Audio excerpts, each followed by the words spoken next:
Closer Look is a public affairs presentation. Views and opinions of the guests don't always reflect the views of the ministry, and some topics aren't suitable for children. Air One is committed to community. Closer Look continues with a look at local agencies, events, and issues. This is Closer Look. I'm Becky Hanson, and my guest today is Drew Glassford, Chief Executive Officer of the Boys and Girls Clubs of Dundee Township, serving children in the northwest suburbs of Chicago. Welcome to Closer Look, Drew. Thank you, Becky. It's great to be here. The mission of the Boys and Girls Clubs is to enable all young people, especially those who need us most, to reach their full potential as productive, caring, responsible citizens. Do you have a success story about one of these kids that you can share with us? Absolutely. So, Becky, we serve about 2,000 kids a year. 91% of them are at the poverty level or below. They have many challenges and barriers to success. And one in particular that really moved me is a woman now by the name of Gina. And Gina was really impacted by her experience with our program and wanted to become a social worker as a result. She started working her way through community college to get her bachelor's degree and, could only go 2 years at the community college, but couldn't afford a 4-year school. So she joined the Army. And in the Army, she got the GI Bill after she completed her 4 years of service and used that investment of time in the Army to pay for her degree. She then went on and worked the entire time to get her master's degree and is now a successful social worker. And when I heard her story, when I talked to Gina about it, she was kind of embarrassed to share that, it took that long for her to get her degree. And I'm on the other side of the table just blown away at her persistence and her commitment and vision and drive to really complete her goal. So, not only to achieve a master's degree, with where she started, but also to give back to the community and the kids, to really respond to that need was just really moving and really impactful. I can see that.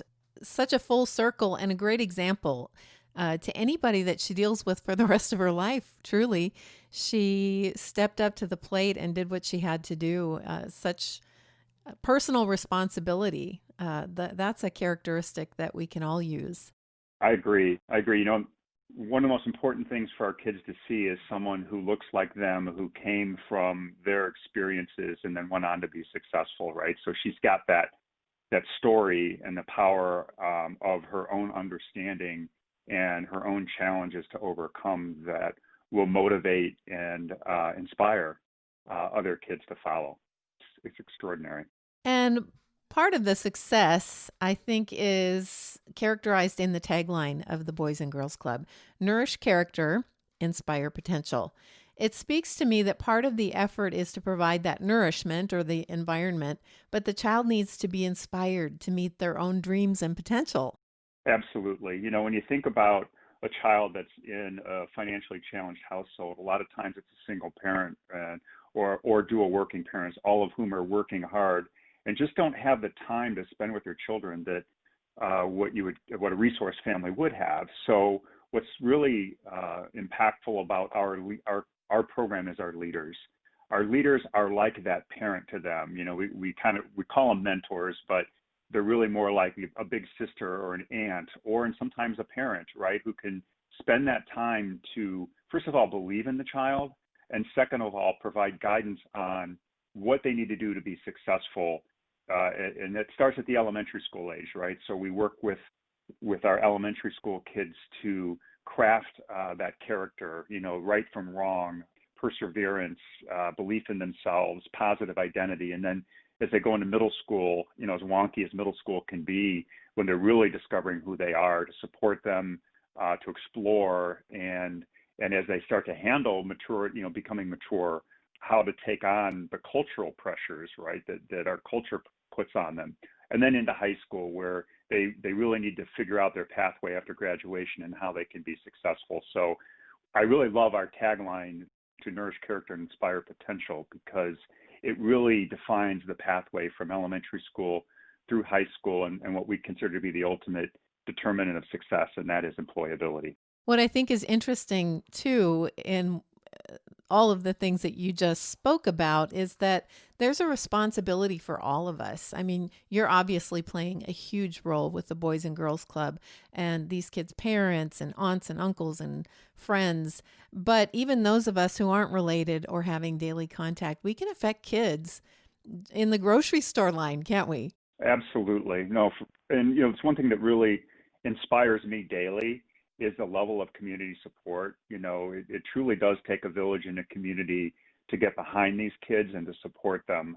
What makes our club unique, I believe, is that we have this amazing synergy between our volunteer organizations, so our Rotary clubs, our churches, our park district, our school system, who's a huge partner for us, and then our business community, all of whom invest their time, their financial resources, their expertise to really create an opportunity for these kids to thrive and to make a difference for them. And to your point, everyone can play a part in that, whether you volunteer to read to them if you have the time to do that, whether you provide financial resources for them. I believe we are really an extraordinary example of how a community can provide that critical support at a critical point in their life for them to be successful.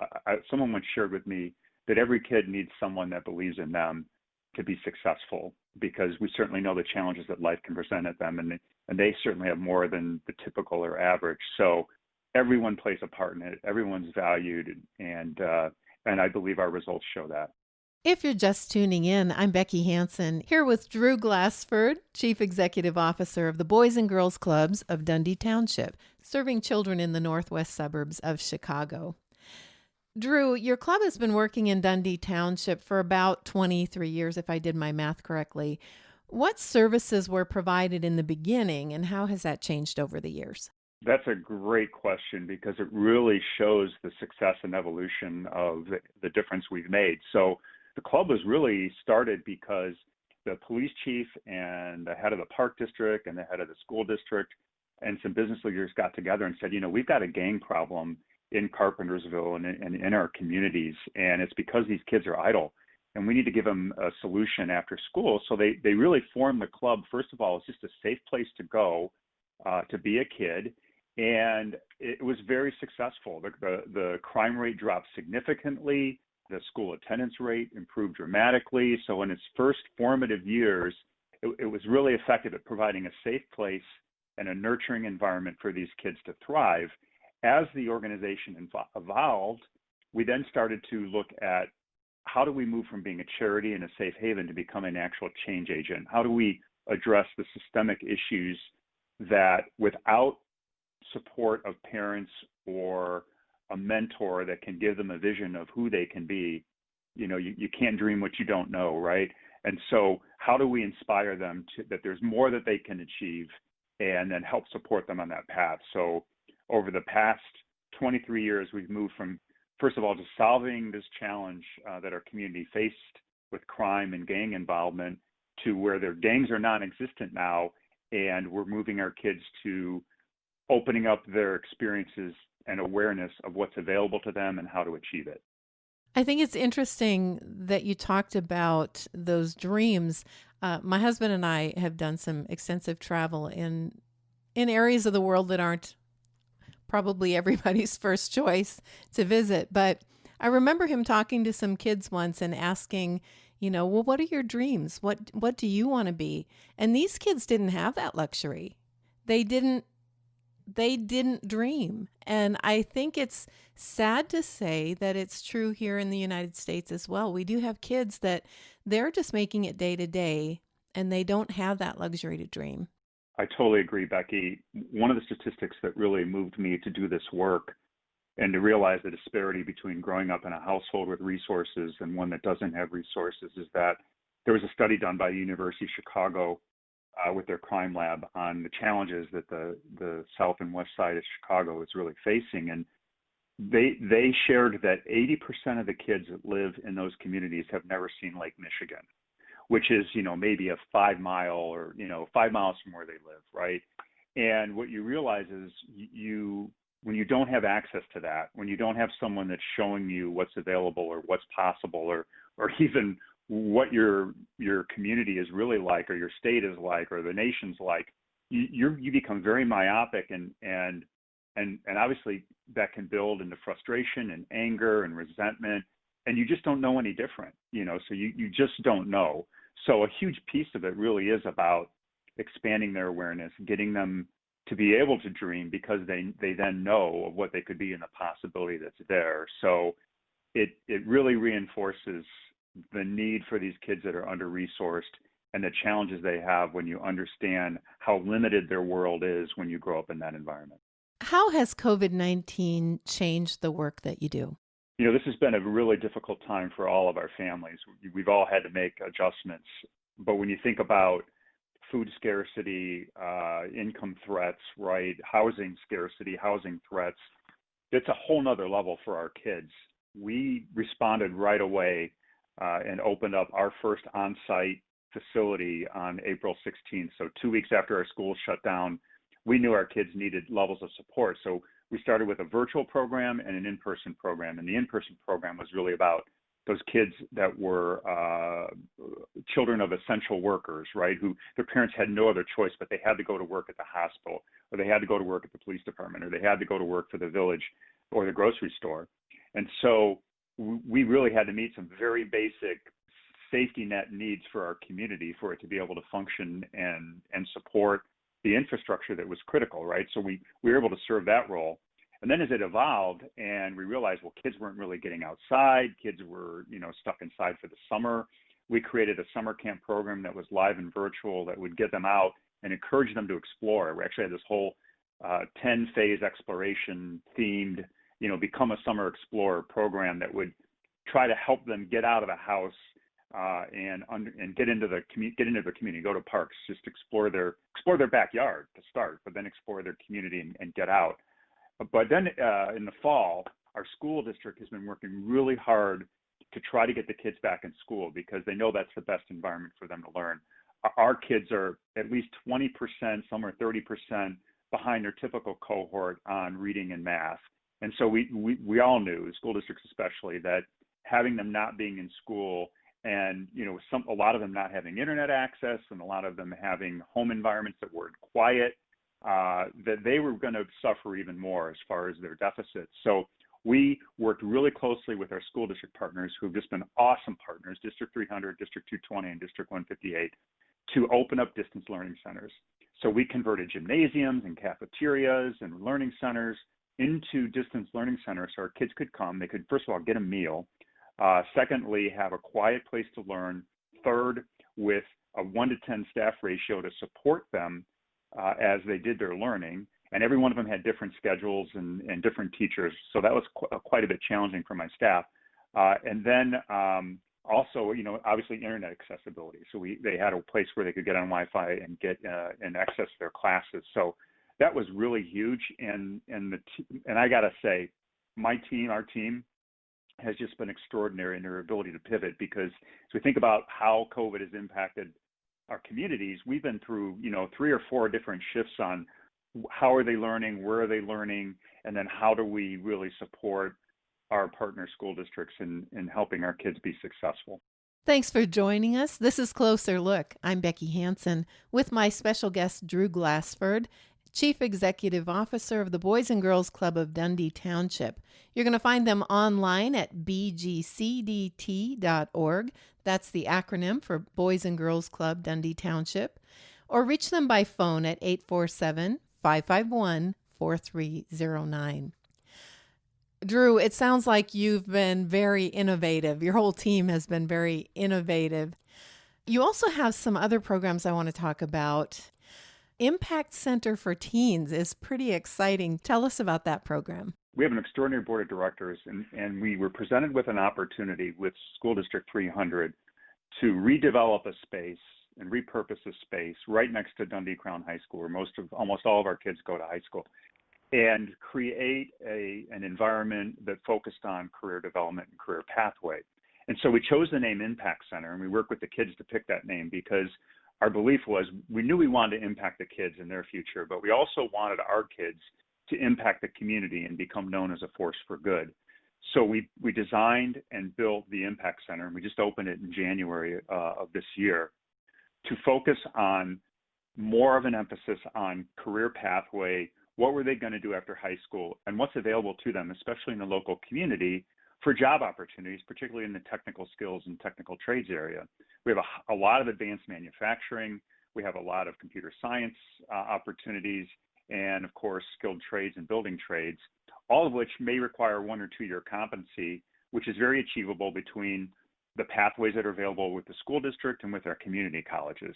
The biggest issue that our kids have, though, again, is just awareness of that. They don't know what they could be, and they don't know how to get it. So we have Will Tunstall, who's our career pathway director, who works directly with the kids to help plan their career. We use Naviance to basically map out a career plan for them and then help support them academically to prepare in high school for what they need. And great thing about our school district partners are they have opportunities with our community colleges where they can actually earn credit at community college. So when they graduate, some of them can graduate with an associate's degree or enough of a competency to get a really good job and get their foot into a great career path. So really excited about it. We also have a heavy emphasis on computer science skills.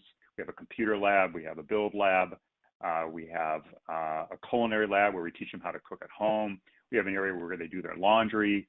It's really about rounding out their entire high school experience with something very meaningful and that can really support them to be successful when they graduate. There's a brilliance on so many levels with this, along with just having all of the opportunity available to them and all of that collaboration for their benefit. It's an impressive thing. Part of this program as well is something called the Impact Crew. Oh, this just really, really moves me to share this with you, Becky. So part of our jobs program was to have a summer jobs element to it. We had a donor that stepped up and said, hey, I'm willing to help with the summer jobs program. What opportunities are available? And typically our kids can work at the park districts because the pools are open, right? And the recreation leagues are open, and our kids can help support that. But with the pandemic, everything closed. None of our pools open. All those opportunities went away. So our team came up with the idea of let's create the Impact Crew, and let's buy equipment to do yard work and home repairs for people in our community that need it. So we bought a trailer and we bought lawn equipment, all of which we had donors step up to support. And we had the villages give us lists of elderly or disabled residents who couldn't keep up with their yard work or home repairs, and so they were getting citations. And our kids went out and did the work to cut the grass and fix their homes up.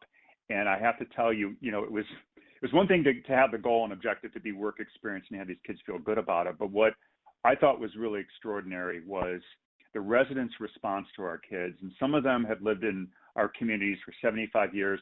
They were afraid of these kids. They looked differently. They were kind of fearful of them. And what was amazing was after a couple of days of work, they were bringing cookies and lemonade and ice cream out. And they said, I used to be afraid of these kids, and they've just saved me. They've saved my sense of spirit and humanity. This one woman was in tears, just saying, I didn't know where to turn, and it's getting me now, because it was just really moving to see the difference they made. And we talked about a force for good, but to see it in action and to see the level of care our kids put into the work, because they had quality control, they had project managers. I mean, they were very well organized and accountable to each other. But to see this relationship develop between our community's residents and our kids in a very positive way was just profoundly moving and extraordinary. How is the Boys and Girls Club of Dundee Township funded? So we have a variety of funding partners. First and foremost, I have to tell you, our board of directors, many of them are business owners in our communities. A lot of them have advanced manufacturing companies or high-level employers that are not getting, and part of the reason that they really believe in our mission and support us is they're not getting enough candidates or enough qualified job applicants for what they need, and they see that the ones that do come from our club are really good, so they want more, which is great, right? So we have a lot of private investment from a lot of our major employers in our platform because they see a direct ROI. Secondly, we have government support, particularly 21st Century Learning Center program, which is really great because it's all about academic support, character development, community supports, and family supports to help provide those missing pieces that I shared we provide. And what they realize is, and we do very detailed outcome studies on it. And I have to say, the Boys and Girls Club nationally has probably the best metrics measurement in their National Youth Outcomes Initiatives measurements on the difference we're making on school attendance and academics and belief in themselves, right? All those things that we all know we need to be successful. And so we get government grants through that program that are really targeted at what best practices have determined will be the best way we can make a difference for those kids. So we get public funding for that too. We also get a lot of foundations and grant support. So, and then lastly, we get a huge piece of National Boys and Girls Club support, particularly from a lot of their corporate partners, and particularly because of our Impact Center and the commitment we've made on what we call the Club to Career Pathway, where our goal is to develop those foundational traits at the elementary level, expand and build on their awareness at the middle school level, and then get them ready for a job at the high school level. So it's really an extraordinary combination of support from many different entities. And then I have to say, just individual donors who, we just had our biggest event typically of the year last week, and we were really worried because we had to do it all virtually, and we actually blew away our goal and actually made more money than we made last year. If you can believe endorsement of the community and the individuals who really love our kids and love our mission and see the difference we make. I'm already looking forward to the Impact Center success stories the next time we meet. But before we close, is there anything else that you'd like to add? Becky, I'd just like to thank everyone for their interest in learning about our program and the difference we make. We have our children for 3 hours a day, every day after school.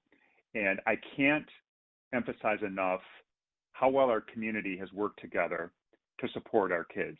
It really has taken this, first and foremost, the school districts to be willing to give us the space and the support. And it's extraordinary what our school districts have done in order to collaborate with us to make this successful. Our business community support, our volunteer organizations, community colleges. It's just, and lastly, I never want to say this last, but our staff, we're just blessed with a really great group of people who care deeply about children and about our kids and about their success. And many of them came up as Boys and Girls Club members, which is great. So they're believers and they've been through it and it's made a difference for them. So I just want everyone to know that it really does take a community, as we look at other major metropolitan areas that are facing massive challenges and you look at the breakdown of families and the breakdown of support structures, it really takes working on a school by school basis, on a family by family basis, and spending the time and investing the resources to make a difference. And I think we're a great example of that. I'd love anyone who's interested in learning about what we do. I am an open book, and I am glad to share with anybody what we're doing and how we're successful. And I'm a believer in the case theory, which is copy and steal everything. So feel free to copy and steal anything I've got, because the more you can learn from the wisdom of others, that's what success in life is about. So I really appreciate the opportunity, Becky. I'd like to thank my guest, Drew Glassford, Chief Executive Officer of the Boys and Girls Clubs of Dundee Township, serving children in the northwest suburbs of Chicago. For more information on the Boys and Girls Clubs, you can also email us at closerlook@air1.com. That's closerlook@AIR1.com. For Closer Look, I'm Becky Hanson.